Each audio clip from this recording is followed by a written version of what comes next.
When I walked into the courtroom that morning, my daughter, Dawn, rolled her eyes and whispered something dismissive to her husband, Dave. But then something extraordinary happened. The judge looked up, froze completely, and murmured in disbelief, "It's her." The entire courtroom fell silent. None of them had any idea who I really was until that moment. That trial changed everything. My name is Maeve. I am 69 years old. And until a few months ago, I was just a regular, everyday grandma. Each morning, I woke up at 6, brewed my coffee in the same chipped mug I'd used for 20 years, and looked out the window of my small kitchen as I watered the African violets my late husband loved so much. It was a simple, predictable life full of small rituals that gave me peace. For 45 years, I was the mother who sacrificed everything for my only daughter, Dawn. I worked nights cleaning offices, sold homemade cupcakes on the weekends, and sewed clothes to make a few extra bucks. It was all so she could go to college and have the life I never had. When she married Dave, an arrogant man who never said a kind word to me, I swallowed my pride and welcomed them into my house every Sunday with a table set and my best smile. I thought that after my husband passed away, Dawn and I would grow closer. How naive I was. Instead of finding comfort in our shared company, my daughter began to see me as a burden. Her visits became obligatory and cold, her calls less frequent, and her excuses for avoiding me grew more and more creative. The greatest humiliation of my life came on a gray Thursday in October. I had prepared the chicken and dumplings she loved, the kind that took me hours to make but always made her smile when she was a little girl. I put out my best tablecloth, the one with the embroidery I had done when she was a teenager, and even bought fresh flowers for the centerpiece. When they arrived, Dave walked into my house as if he owned it, slumped into my late husband's armchair, and turned on the television without even saying hello. Dawn wore a green dress I had bought her myself, but her expression was as cold as January ice. "Mom, we need to talk," she said in that voice she had developed since she got married. A voice that sounded like it belonged to a stranger. She sat on the edge of the chair, as if in a hurry to leave. "Dave and I have made a decision," she continued as he sat on the sofa, his eyes glued to the screen. "This house is too big for you. You can't maintain it alone anymore. And we need a bigger place for when we have kids. We found the perfect retirement community for people your age." I felt as though the floor had opened up beneath me. This was the house where Dawn had taken her first steps, where we had celebrated every birthday, where her father had died holding my hand. Every corner held our most sacred memories. Every photograph on the wall told our story. "But Dawn, this is our home. All our memories are here," I pleaded, my voice trembling, each word breaking as it left my mouth. "Memories are in the heart, Mom, not on the walls," she replied with a coldness that chilled me to the bone. "Besides, the community has activities for people like you. You'll be better off there. You'll have company your own age." Dave smiled with satisfaction as he began to measure the rooms with his eyes, as if he were already the owner. "It's for the best, Mrs. Maeve," he added with that fake smile I hated so much. "We'll take care of all the paperwork. Don't you worry about a thing." My heart shattered into 1,000 pieces. My own daughter, the child for whom I had sacrificed my youth, my health, and my dreams, was throwing me out of my own house to give my home to that despicable man. Tears threatened to fall, but I swallowed them back. I wouldn't give them the pleasure of seeing me cry. "I need time to think," I murmured with what little dignity I had left. "There's not much to think about, Mom," Dawn replied, standing up. "It's already decided. They're coming to appraise the house next week." And with that, they left. They left my chicken and dumplings untouched, my flowers wilting, and my heart in pieces on the table where we had once been a happy family. That night, I couldn't sleep. I sat in the kitchen staring at the photographs on the wall. Dawn as a baby, Dawn on her first day of school, Dawn on her graduation day. In every picture, I was there holding her, hugging her, smiling with pride. How had it come to this? How had the girl who once told me I was her hero now treat me like trash? The following days were a nightmare. Dave brought a real estate appraiser without warning. A man in a gray suit who walked through my house as if it were an object for sale. He took notes, measured rooms, and talked about potential and necessary renovations as if I weren't even there. Don accompanied him, nodding at every disparaging comment about my home. "The pipes are old," the appraiser said. "And these kitchen tiles are dated. You'd have to change everything." My husband had put in those tiles with his own hands when Don was 10 years old. Each one represented hours of work, love, and hope for our future. But to them, they were just obstacles to their new life. The humiliation reached its lowest point when Dawn brought home brochures for the retirement community. "Look, Mom, it has beautiful gardens and they have bingo on Tuesdays," she said in that fake voice she used when she wanted to convince me of something. "Plus, there's a nurse on duty 24/7. You'll be safer." I had lived in this house for 30 years without a single problem. I knew all my neighbors. I had my routines, my plants, my memories. But to Dawn, none of that mattered. All that mattered was that I get out of her way. The day I least expected it, they arrived with papers. Dave walked in like he was the owner, followed by Dawn and a man who introduced himself as a lawyer. "Mrs. Maeve, we have all the documents prepared for the transfer of the property. We just need your signature." "Transfer?" I asked, confused. "I thought you were going to sell the house." Dawn avoided my gaze. "Well, Dave and I decided to keep it. It's better for the family to hold on to properties." That's when I understood everything. It wasn't just that they wanted me out. They wanted to take ownership of my house, the legacy my husband and I had built with so much effort. It was a robbery disguised as filial concern. "I'm not signing anything," I said with the firmest voice I could muster. Dave stood up abruptly. His face completely changed, revealing the aggression he had always kept hidden when my husband was alive. "Ma'am, you're no longer in a condition to make decisions. Dawn is your only heir, and she is acting in your best interest." "This is my house," I yelled, surprising myself with my own strength. "And I'm not leaving." "Mom, don't make this harder," Dawn murmured, finally showing some discomfort. "You know you can't keep living alone. Last week, you forgot to turn off the gas stove." It was a lie. I had never forgotten to turn off the gas. But Dave smiled as if he had just found the perfect excuse. "Come on, Dawn. Your mother isn't well. It's dangerous to leave her alone." The lawyer cleared his throat. "Ma'am, if you don't sign voluntarily, we might have to explore other legal options. A mental incapacity proceeding, for instance." I felt the world closing in on me. My own daughter was willing to have me declared incompetent to steal my house. The man I had accepted as a son-in-law was threatening me in my own living room. And I, a 69-year-old woman, was completely alone against them. "I need time," I muttered, defeated. "You have 1 week," Dave said coldly. "Then we'll do what we have to do." When they left, I collapsed into my husband's armchair and cried as I hadn't since his funeral. I cried for the daughter I had lost, for the home they were taking from me, for the life that was crumbling around me. I felt betrayed, humiliated, completely defenseless. That night, for the first time in my life, I considered giving up. Maybe they were right. Maybe I was too old, too weak, too useless to fight. Maybe it was best to accept my fate and disappear quietly just as they wanted. But then something inside me refused to die. A small flame of dignity that still burned in my chest. I wasn't going to let them trample all over me without a fight. Not after a lifetime of sacrifice and devotion. The next day, Dawn came back alone. For a moment, my heart filled with hope. Maybe she had reconsidered. Maybe she had come to ask for my forgiveness. How wrong I was. "Mom, I came to help you pack," she said in that robotic voice she had adopted. "I brought boxes. We can start with your clothes." I stared at her, searching for any trace of the girl I had raised. But I only found a stranger, cold and calculating. "Dawn, please reconsider. I'm your mother." "That's exactly why I'm doing this," she replied without looking me in the eye. "Because I love you and I want what's best for you."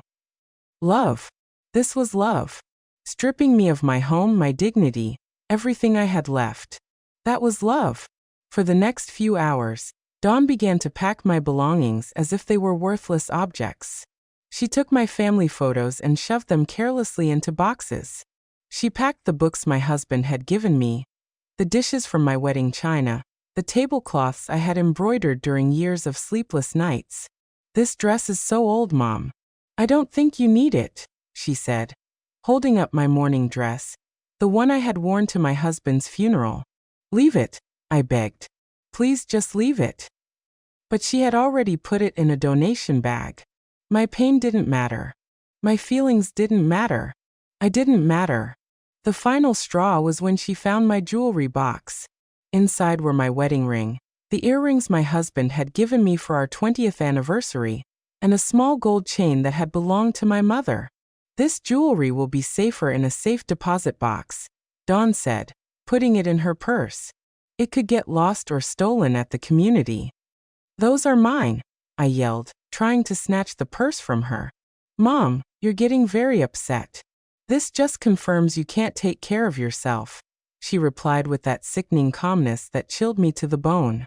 In that moment, I knew I had lost my daughter forever. The Dawn I knew had died, and in her place was this heartless woman, manipulated by Dave and blinded by greed. That night, when Dawn left, taking my jewelry and my most precious memories with her, I was left alone in my half-empty house.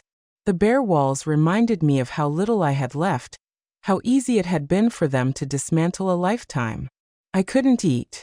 I couldn't sleep. I sat on the floor of my living room, surrounded by open boxes and scattered memories, and I wondered how it had come to this, at what point I had become invisible, when I had ceased to matter. The following days were a living hell. Dave came early every morning to supervise the process, as if I were incapable of packing my own things. He brought in strangers who measured, photographed, and appraised every corner of my house. They talked about me as if I weren't present, as if I were an old piece of furniture that needed to be removed. "The lady will have to speed up the process," Dave said to Dawn. "The movers are coming on Monday." It was Friday. I had 3 days left in the home where I had lived for 30 years, where I had raised my daughter, where I had loved and been loved. "What if I don't finish packing?" I asked in a whisper. "Don't worry, Mom," Dawn replied without looking up from her phone. "The movers will take care of everything. Just take what's essential." What's essential? As if an entire lifetime could be reduced to the essential. That afternoon, after they left, I walked through my house like a ghost. I touched the walls my husband had painted. I sat in every chair where we had eaten family breakfasts. I opened every drawer that held little treasures from my past life. In my husband's desk drawer, I found old letters, paid bills, and some documents I had never looked at. Most of them were unimportant, but there was one folder I had never seen. It was marked with my husband's initials and had a small lock on it.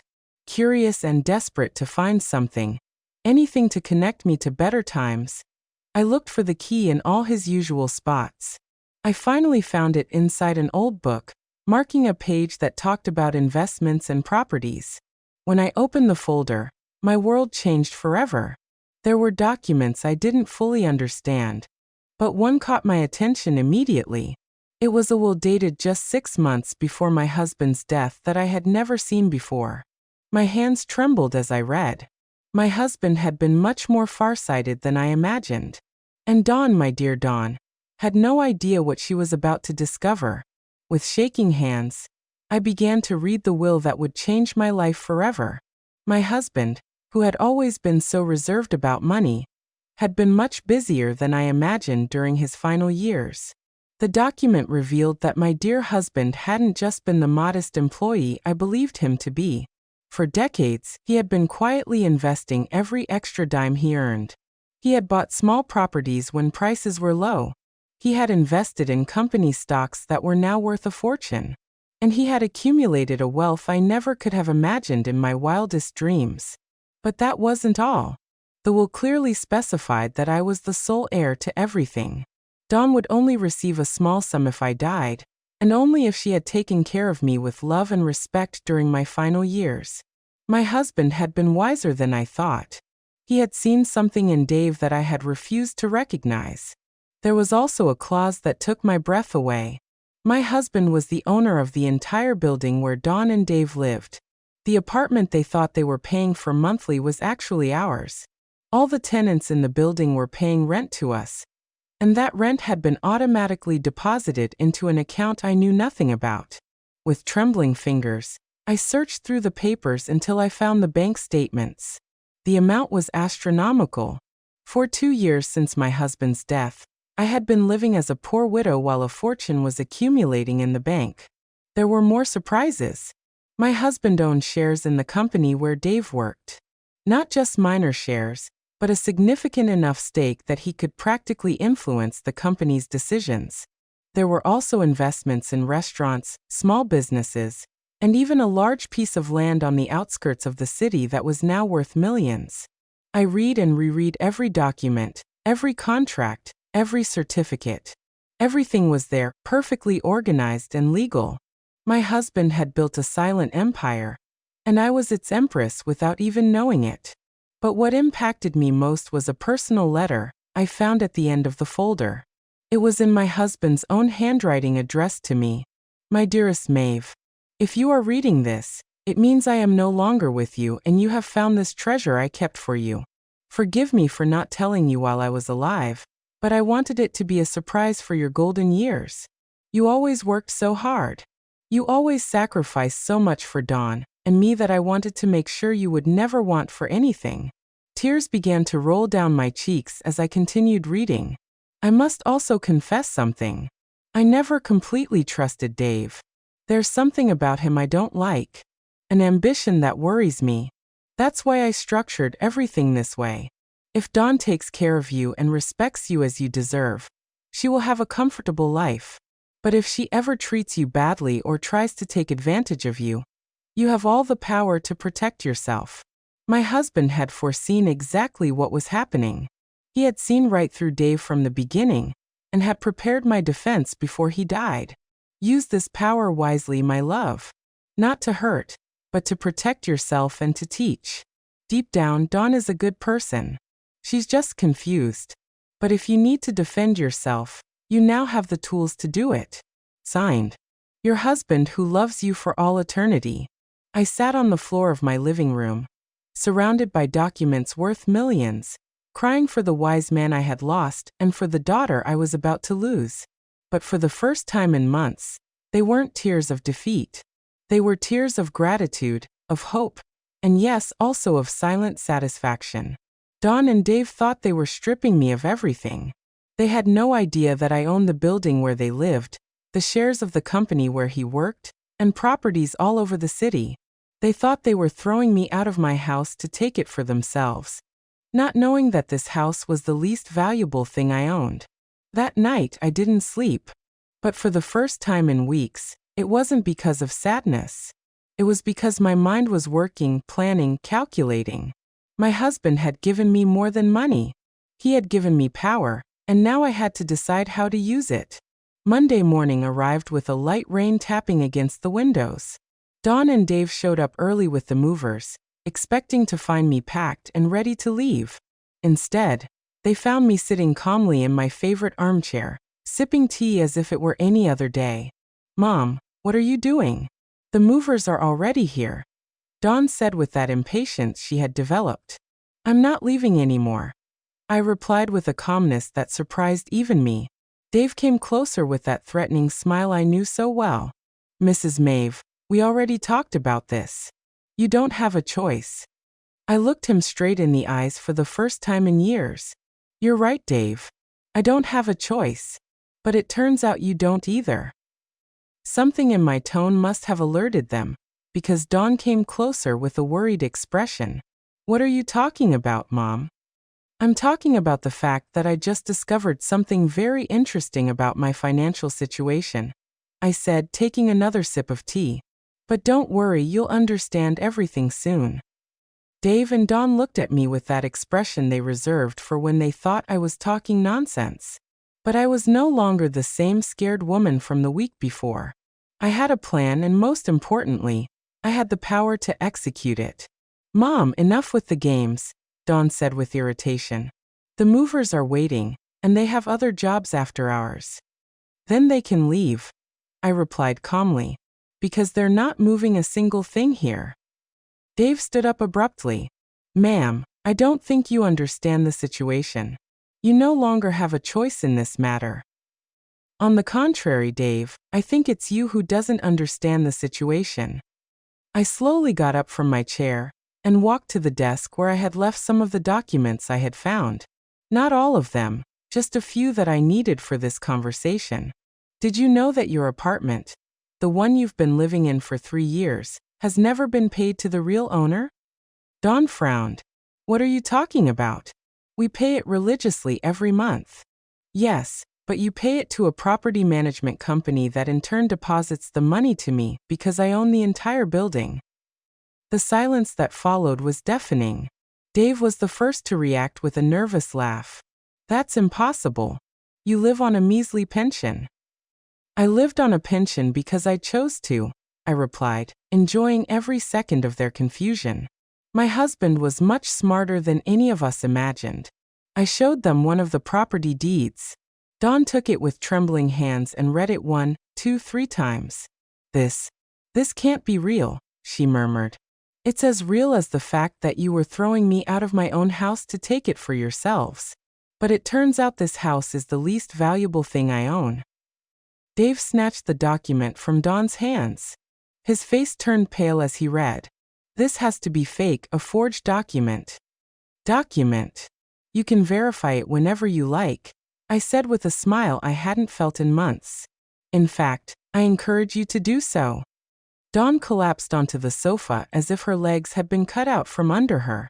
Why didn't you ever tell us anything? Because I didn't know myself until 3 days ago. Your father kept this secret to protect me. What a visionary he was. Dave began to pace the room in circles, clearly agitated. This changes everything, Dawn. If your mother really owns the building, it means she can evict you whenever she wants. Along with all the other tenants who have been paying me on time for 2 years, I completed the sentence for him. You can't do that, Dawn said, her voice cracking. We're family. Family. The word came out of my mouth with more bitterness than I intended. Like when you were going to declare me mentally incompetent to steal my house. Like when you packed my memories as if they were trash. Like when you took my mother's jewelry. Dawn began to cry. But they were no longer the manipulative tears she had learned to use. They were tears of genuine terror. Mom, please. We can fix this. It was all Dave's idea. Dawn. Dave yelled, furious that she was blaming him. It's true, she continued, ignoring him. He convinced me it was what was best for you. He said you were losing your memory, that you couldn't take care of yourself. And you believed him? I asked, feeling my heart break once more. Do you know your mother so little that you believed him over your own intuition? The movers, who had been waiting at the entrance, came closer, confused. Excuse me, are you taking the stuff or not? Because we have another job in an hour. No. Y replica firmly. Nothing is being moved here. You can go. Dave came closer to me with that aggression he had always kept hidden. This isn't over, old lady. We're going to challenge those documents. We're going to prove they're fake. Go right ahead, I said, unfazed. In the meantime, I hope you have enough money saved to find somewhere else to live, because on the first day of next month, you're going to receive an eviction notice. You can't do this to us, Dave yelled, completely losing his composure. I can and I will, but don't worry, I'll be fair. I'll give you the 30 days that the law allows. Dawn stood up abruptly from the sofa. Mom, please, you have to understand. Dave told me that if I didn't convince you to move, he would leave me. He said he couldn't stand living knowing you were here alone, being a danger to yourself. And that justifies everything you did to me? I asked. It justifies treating me like trash, packing my memories without care, taking your grandmother's jewelry. I'll give it back to you right now, Dawn said, desperately searching through her purse. It's too late for that, Dawn. Dave came closer again, But this time his attitude was different. He was no longer threatening, but almost pleading. Mrs. Maeve, we can come to an agreement. Dawn is pregnant. Are you really going to throw your grandchild out on the street? I felt as if I had been punched in the stomach. Dawn was pregnant, and she hadn't told me. I was going to be a grandmother, and I found out as a piece of blackmail. Is it true? I asked Dawn. She nodded through her tears. I wanted to tell you a different way. I wanted it to be a special surprise. Like the surprise of throwing me out of my house, I replied, even though I felt my resolve beginning to waver. But then I remembered my husband's words in his letter. Not to hurt, but to protect yourself and to teach. Dawn needed to learn, and her son or daughter deserved to grow up with different values than the ones Dave was teaching. The news of the pregnancy disarmed me for a moment, but then I remembered all the pain they had caused me. A baby didn't erase the humiliation, the contempt, or the months of suffering they had put me through. Congratulations on the baby, Dawn, I said with a calmness that was hard to maintain. But that doesn't change what you did to me. Mom, please, Dawn pleaded. Think about your grandchild. Do you really want them to grow up without knowing their grandma? Their grandma was here all along, I replied. You were the ones who decided to get rid of me. Dave tried one last manipulation. Mrs. Maeve, if you really have as much money as you say, why don't you help us instead of punishing us? We could be a united family. I looked at him with the contempt he deserved. A united family? Like when you threatened to have me declared mentally incompetent. Like when you turned my daughter against me? I never. Quiet, Dave. I interrupted him with an authority I didn't know I possessed. I have heard enough of your lies. The movers had left, leaving us alone in the tension that filled the entire house. Dawn cried silently. Dave paced like a caged animal, and I felt strangely calm for the first time in months. Here's what's going to happen, I announced. You have 30 days to find somewhere else to live. During that time, I don't want to see you around here unless it's a real emergency. And after that, Dawn asked, her voice broken. After that, we'll see if you've learned anything about respect and family. Dave exploded. This is emotional blackmail. You're using your money to manipulate us. Manipulation. The word made me laugh bitterly. Like when you use my supposed mental incompetence to manipulate me. Like when you use my mother's love to blackmail me. It's different, Dave murmured. But he didn't even sound convincing to himself anymore. You're right, I admitted. It is different because I actually have the power I'm using. Dawn got up from the sofa with slow movements. Is there anything we can do to make you change your mind? Yes, I replied without hesitation. But I don't think Dave is willing to do it. What is it? She asked, clinging to that hope. I want an apology.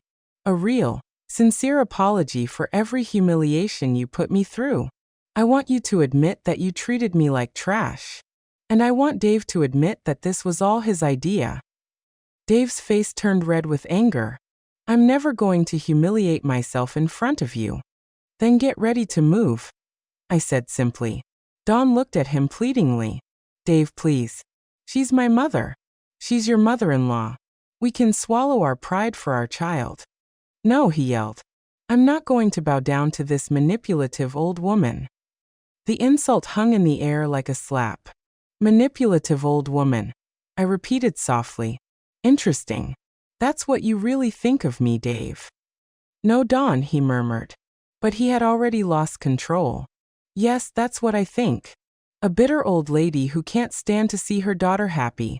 That's why she made up this whole story about the money. Made up. I walked to the desk and took out more documents. Did I also make up these bank statements? Did I make up these property deeds? Did I make up these stock certificates? I put each document on the dining room table, one by one, until the surface was covered with irrefutable proof of my fortune.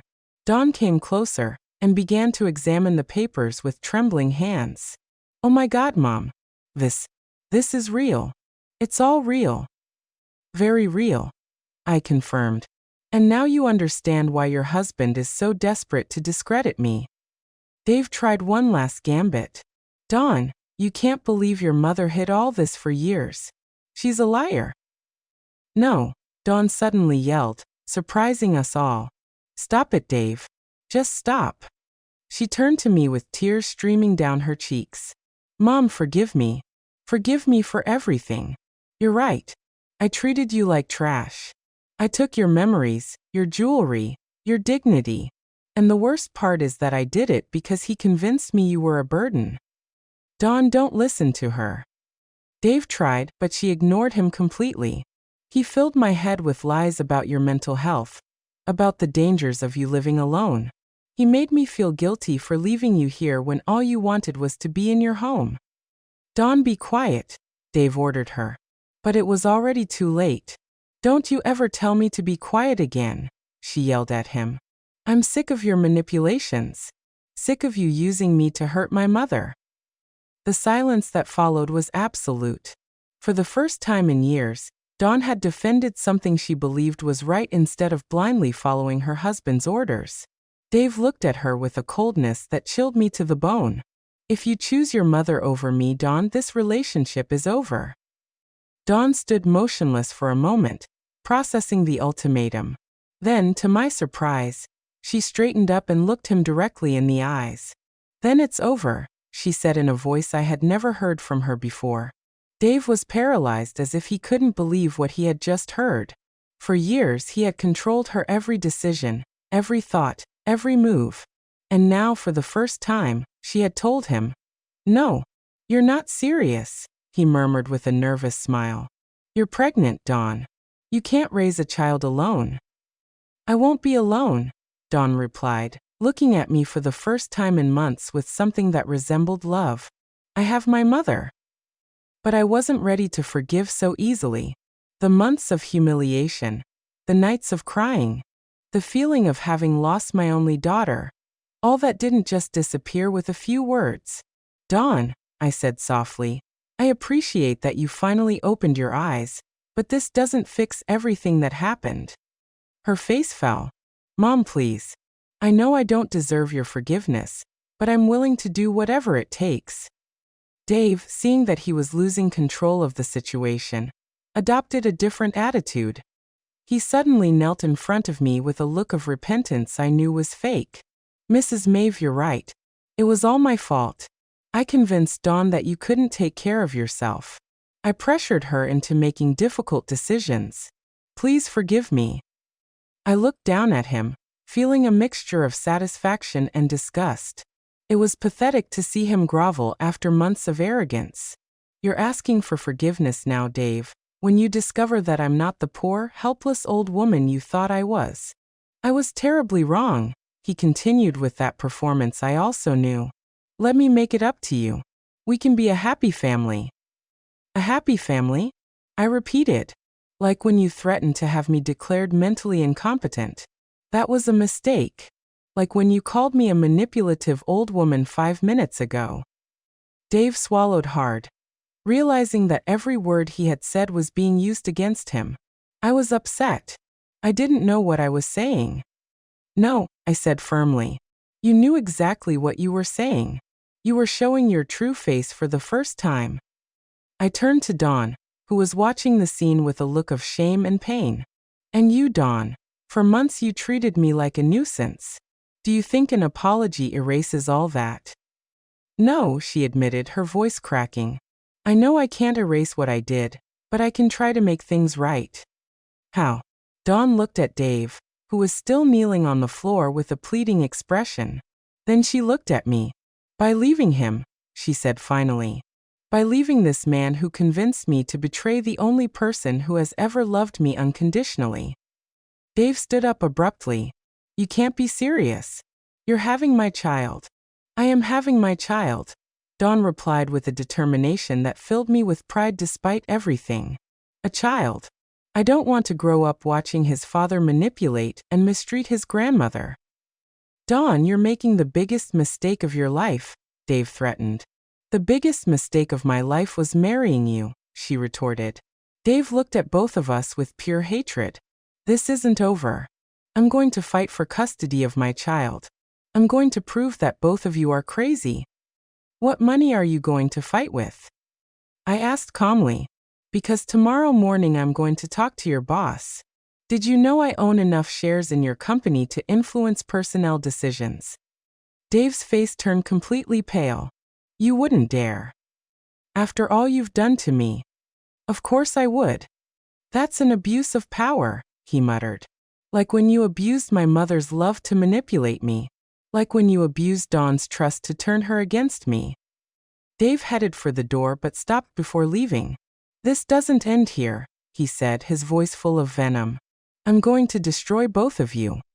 Go ahead and try, I replied unfazed. But do it from somewhere else, because you have exactly 1 hour to get your things out of my building. 1 hour? You said we had 30 days. That was when Dawn was with you. Now that she's on her own, there's no reason for you to keep living on my property. Dave slammed the door behind him, making the whole house tremble. Dawn and I were left alone for the first time in months, surrounded by a heavy silence and documents that proved a reality that was still hard to process. Mom, Dawn murmured after a long while. Can you ever forgive me? I looked at her, this 30-year-old woman who had just discovered she had been living a lie, who had betrayed her mother for a man who was worthless, who was pregnant and alone. I don't know, Dawn, I replied honestly. You hurt me a lot. I know, she whispered. And I'm going to spend the rest of my life trying to make it up to you. Starting with what? Starting with giving you back your mother's jewelry, she said, pulling out the small bag she had taken days before. And by asking if I can stay here tonight. I have nowhere else to go. I looked at the bag with my mother's jewelry. Then I looked at my pregnant and alone daughter. And I felt my heart soften just a little. One night, I said finally, but tomorrow we start talking about how you're going to earn my trust back. Dawn nodded, tears of gratitude running down her cheeks. Thank you, Mom. I promise I'm going to make things right. But I knew that promises were easy to make and hard to keep. The real test would come in the days that followed. The next few days were strange and tense. Dawn stayed in her old room, which I had kept exactly the same since she got married. During the day, we walked through the house like two polite strangers, only talking about necessary things. Breakfast, the weather, her morning sickness. But I was watching every gesture, every word, every attempt Dawn made to win back my trust. And what I saw gave me hope. For the first time in years, my daughter was doing things for herself without expecting someone else to solve them for her. She washed her dishes immediately after eating, kept her room spotless, and even started helping with chores around the house without me asking. On the third day, as I was watering my violets by the window, Dawn approached with a cup of tea in her hands. Mom, can we talk? I nodded without turning to look at her. I was learning that silence was more powerful than 1,000 words. I've been thinking a lot these past few days, she began, sitting in the chair where Dave used to sit like a king. About everything that happened, about the things I did and said. I kept watering my plants, waiting. I've realized that it wasn't just Dave who changed me. I allowed him to change me. I chose to believe him instead of trusting my own heart. I finally turned to look at her. She had deep circles under her eyes and looked thinner despite the pregnancy. It was clear she hadn't been sleeping well. And why do you think that happened? I asked her. Dawn sighed deeply. Because it was easier to blame you than to face the fact that I had married the wrong man. That honesty took me by surprise. I had expected excuses, justifications, but not that raw admission. When Dave started complaining that you visited too much, I knew deep down that he was being unfair. But it was easier to think that you were clingy than to accept that he was selfish. She put her hands on her belly where the pregnancy was barely showing. When he started suggesting you move to a retirement community, I knew it was wrong, but he convinced me it was for your own good. And I wanted to believe him because it meant I didn't have to face the real problem. What was the real problem? I asked, even though I already knew the answer, that I had married a man who didn't respect my family, who didn't respect me, and who was never going to change. In the days that followed, Dawn began to tell me things that chilled me to the bone. How Dave had gradually isolated her from her friends, convincing her they were a bad influence. How he controlled every cent she spent, telling her that women didn't know how to handle money. How he had convinced her to quit her job because real wives dedicated themselves to the home. "And you never thought to talk to me about this?" I asked her one afternoon. "Dave told me you wouldn't understand, that you were from another generation. He convinced me that if I told you our problems, you would tell me to leave him, and he didn't want any outside interference in our marriage." Each revelation hurt more than the last. My daughter had been suffering in silence while I believed she was happy. And when she had finally tried to get closer to me, it was already too late because Dave had programmed her to see me as the enemy. 2 weeks after Dave left, Dawn received a call that left her pale as a ghost. "It's the building manager," she said, her voice trembling. "Dave is in the lobby. He says he has the right to come up because he's still my husband." "And what did you tell him?" "That I didn't want to see him, but he won't leave. He's yelling that he's going to call the police. That this is kidnapping." I got up from my chair with a calmness that surprised me. "Tell the manager to come down. I'm going to talk to him." "Mom, he's really upset. We don't know what he's capable of." "Exactly," I replied. "That's why I have to go down there." When I got to the lobby, I found Dave in a fury, yelling at the poor building manager who was trembling behind his desk. "That crazy old lady has my wife kidnapped," Dave was shouting. "I want you to call the police right now."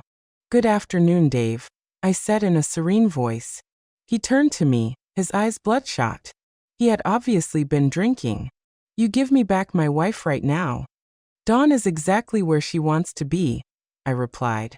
"And if you don't leave my property immediately, I'll be the one calling the police." "This isn't your property. You're a liar." I took out my phone and dialed my lawyer's number, putting it on speakerphone. "Attorney Victoria," I said when she answered. "It's Maeve. I have an upset man here who refuses to leave my building. Could you confirm that I am the legal owner?" "Of course, Mrs. Maeve," my lawyer's clear voice replied. "You are the sole owner of the building located at." Dave went silent as he listened to the legal confirmation. The manager looked at him with a mixture of fear and embarrassment, finally understanding the situation. "Anything else you need me to clarify, Dave?" I asked after hanging up. "This isn't over," he muttered, but he no longer sounded convincing. "You're right," I agreed. "Because tomorrow I'll talk to your supervisor at the company and the day after that to the bank that gave you the loan for your car. Contacts are useful when you have enough money." Dave left without another word, but I knew he would be back.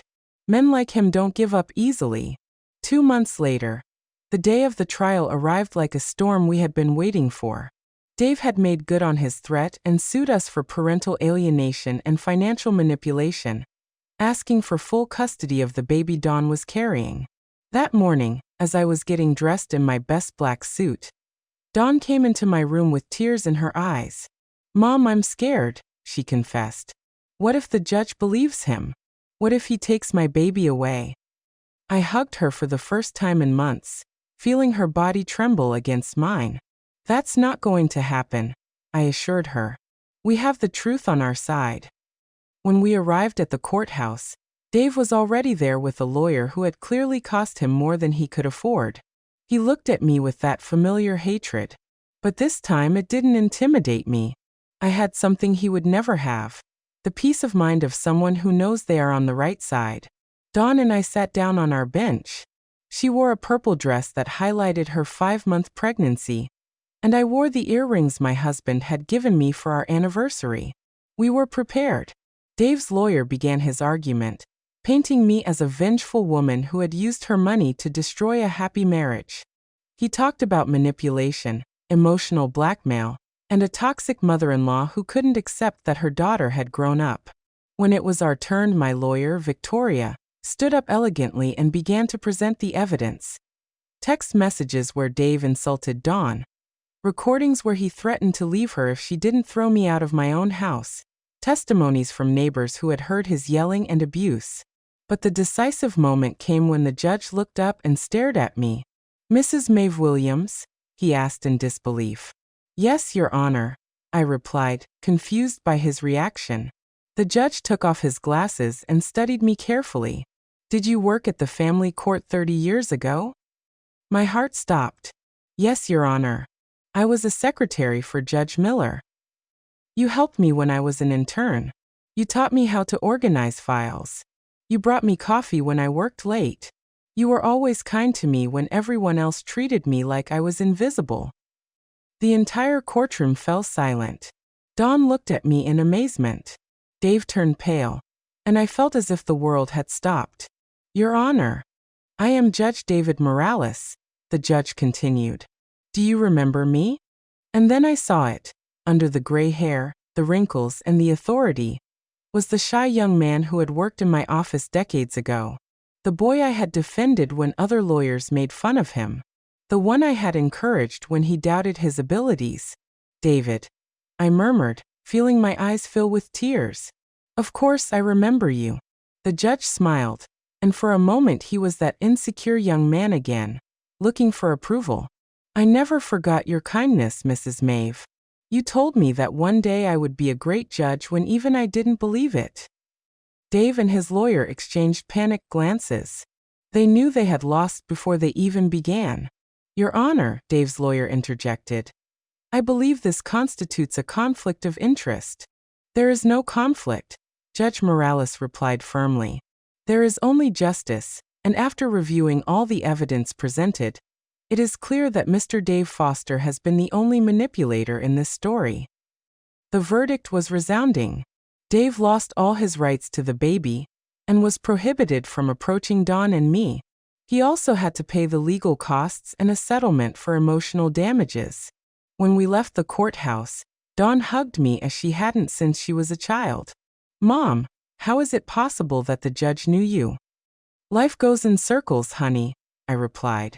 "And kindness always comes back to you when you least expect it."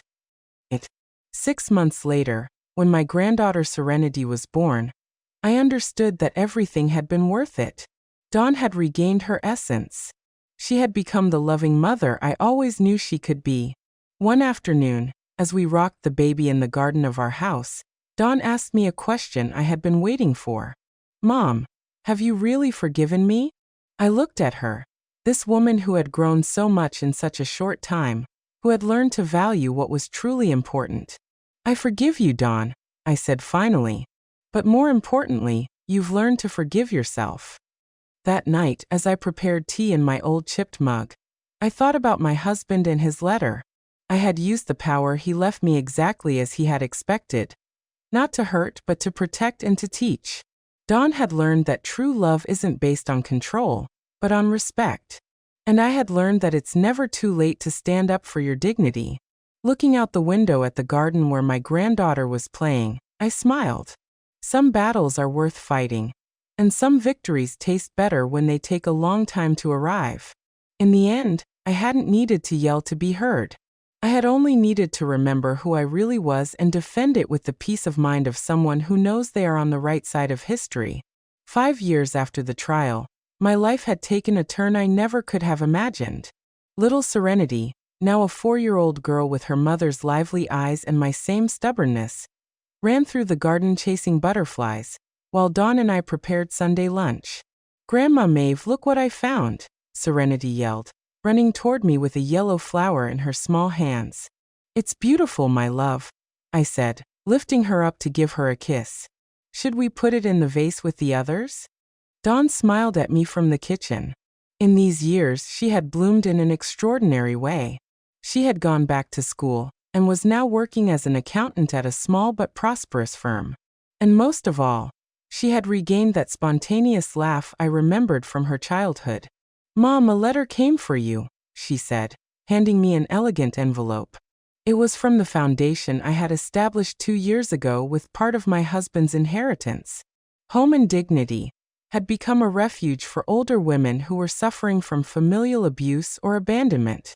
What had started as a way to honor my own experience had transformed into something much bigger. What does it say?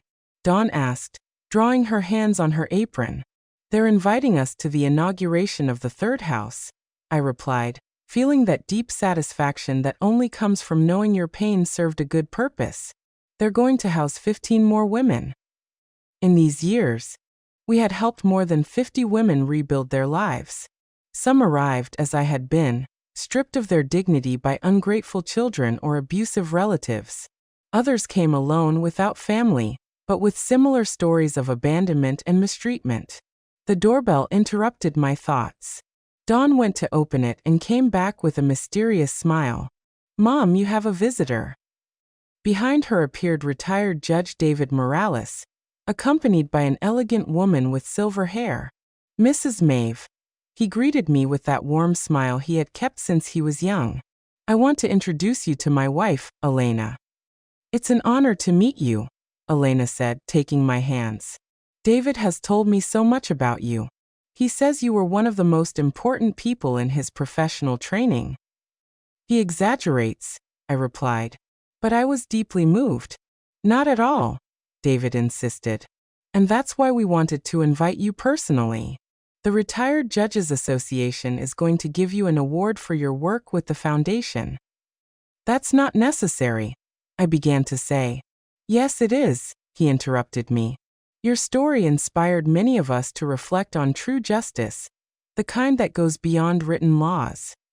After they left, Dawn and I sat on the porch while Serenity played with her dolls. The garden was more beautiful than ever. I had hired a gardener, but I still personally took care of the African violets my husband loved so much. "Do you know what I admire most about you, Mom?" Dawn asked me suddenly. "What?" "That you never got bitter after everything I put you through. After all the pain, you never let it harden your heart." "Of course I got bitter," I admitted. "There were nights when resentment was eating me up inside. But your father taught me something very valuable in his letter." "What did he teach you?" "That true power doesn't come from revenge, but from the ability to transform pain into something useful for others." Dawn nodded, understanding she had experienced that transformation herself. She now volunteered at the foundation, using her own experience to advise young women who had fallen into toxic relationships. "Did you ever find out what happened to Dave?" she asked. "My lawyer, Victoria, told me he moved to another city. It seems he got married again." I paused, choosing my words carefully. I hope he learned something from all this, but honestly, it's no longer my concern. "You're not even curious?" "No," I replied honestly. "I learned that some people only come into your life to teach you lessons. Once you've learned the lesson, you can let them go." Serenity came running with her cheeks rosy from playing. "Grandma, will you tell me the story of the brave grandma?" It was her favorite story, a version adapted for children of what had happened.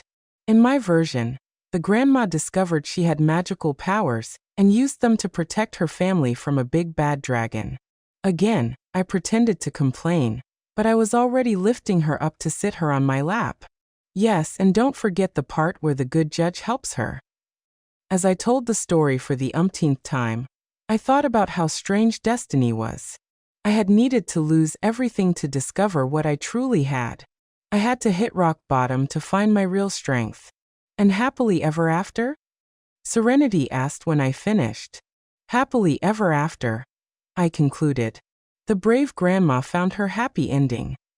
"You found your happy ending, Grandma," Serenity said. I looked around. Dawn was setting the table for dinner. The garden was blooming. My beautiful granddaughter was in my arms. And the letter from the foundation promised to help even more women. "Yes, my love," I replied. I did. That night, after putting Serenity to bed, I sat in my favorite armchair with a cup of tea and the letters that arrived weekly from the women we had helped. An elderly woman, 75 years old, thanked me for giving her the courage to face her abusive son. A 60-year-old woman told me she had gotten her house back after her grandchildren had tried to swindle her. Every letter was a confirmation that my experience had served a purpose bigger than my own pain. Dawn sat next to me with her own cup of tea. "What are you thinking about?" Mom. About your father. I admitted. How proud he would be of what we've built. I'm sure he's watching us, Dawn murmured. And about you, I continued. How proud I am of the woman you've become. I learned from the best, she replied, taking my hand. We sat in silence, enjoying the tranquility of the night. In the distance, the soft noise of the city could be heard. But here, in our garden, peace reigned.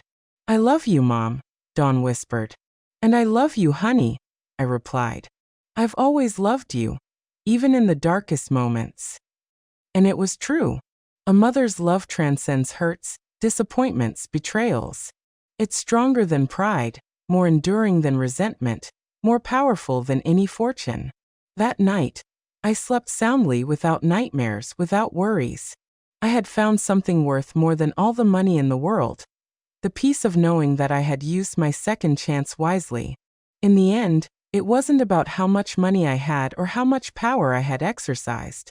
It was about transforming my pain into purpose, my humiliation into strength, and my experience into wisdom for others.